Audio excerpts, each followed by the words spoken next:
Hello friends, स्वागत है आप सबका आपके अपने यूट्यूब चैनल पर। आज हम लोग जीके जीएस का सेट 7 सॉल्व करेंगे। इसमें हम लोग विश्व के जो प्रमुख अंतर्राष्ट्रीय संगठन हैं, आज की टॉपिक हमारा यूनेस्को है। तो आइए देखते हैं यूनेस्को के बारे में पूरी जानकारी। आपका एक प्रश्न तो यहाँ से आपके जो भी एग्ज़ाम्स है, जो भी वनडे एग्ज़ाम है, वहाँ पे आना तय है। तो आइए देखते हैं यूनेस्को को। यूनेस्को, सबसे पहले इसका फुल फॉर्म देखते हैं। तो यूनेस्को का फुल फॉर्म है united in the nation is a educational scientific and cultural organisation. इसका फुल फॉर्म है united nations educational scientific and cultural organisation, UNESCO का। स्थापना की बात करें यूनेस्को की, तो 16 नवंबर 1945 को यूनेस्को की स्थापना हुई थी। यूनेस्को का मुख्यालय कहाँ पे है? पेरिस, फ्रांस में है। सदस्य देश कितने हैं यूनेस्को में? तो 194 देश हैं।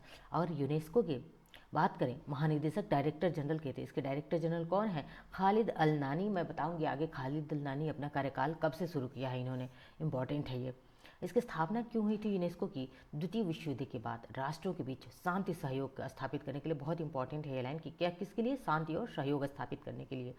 शिक्षा, विज्ञान, संस्कृति का उपयोग करने के उद्देश्य से इन्हें, देखिए खालिद अल नानी, मैंने बताया ना कि इसके यूनेस्को के डायरेक्टर जनरल है खालिद अल नानी, जो कि कब से अपना कार्यकाल शुरू किया है इन्होंने? 15 नवंबर 2025 से इनका कार्यकाल क्या हुआ है? शुरू हुआ है। यूनेस्को के डायरेक्टर जनरल है खालिद अल नानी, मिस्र के हैं ये, ठीक है, याद रखिएगा।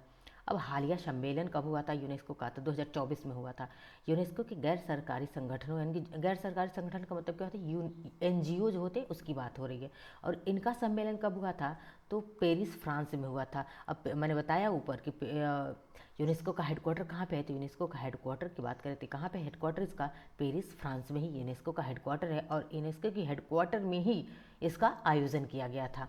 चलिए अब कार्यक्षेत्र की बात करें, वेरी इंपॉर्टेंट कर लीजिए। कार्यक्षेत्र कहाँ का, किस किस क्षेत्र में यूनेस्को काम करता है? तो देखिए यूनेस्को 5 प्रमुख कार्य क्षेत्रों में के माध्यम से अपने उद्देश्यों को प्राप्त करता है। इनके कितने कार्य क्षेत्र हो गए यूनेस्को के? 5 कार्य क्षेत्र हो गए। कौन कौन से? तो देखिए कौन कौन से कार्य क्षेत्र हैं यूनेस्को के? शिक्षा, एजुकेशन।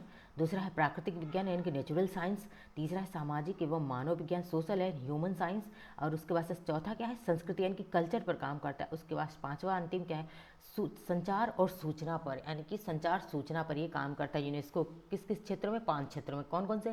तो एजुकेशन हो गया, नेचुरल साइंस हो गया, सोशल एंड ह्यूमन साइंसेस हो गया, कल्चर हो गया, संचार सूचना, इन 5 क्षेत्रों में काम करता है। तो ये थी यूनेस्को। देखिए एक बार मैं आपको ये लोगो यूनेस्को का दिखा देती हूँ, कैसा यूनेस्को का लोगो है। ये इमेज देखिए, ये है यूनेस्को, यानी कि यूनाइटेड, इसका फुल फॉर्म यहाँ पे लिखा हुआ है, देखिए united nation educational scientific and cultural organisation.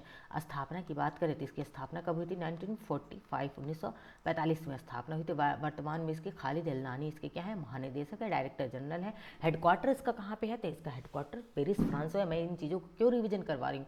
क्यों? क्योंकि आपको इसी क्लास में यूनेस्को एकदम इसकी एक एक टॉपिक, एक एक पॉइंट आपको याद हो जाए। कहाँ पे है? पेरिस में है। यूनेस्को का हेडक्वार्टर कहाँ पे? पेरिस, फ्रांस में है। फ्रांस, ठीक है। फ्रांस किस नदी के किनारे है? तो ये पेरिस किस नदी के? सीन नदी के किनारे है। किसके? सीन नदी के किनारे है। ये भी पूछता है कभी कभी।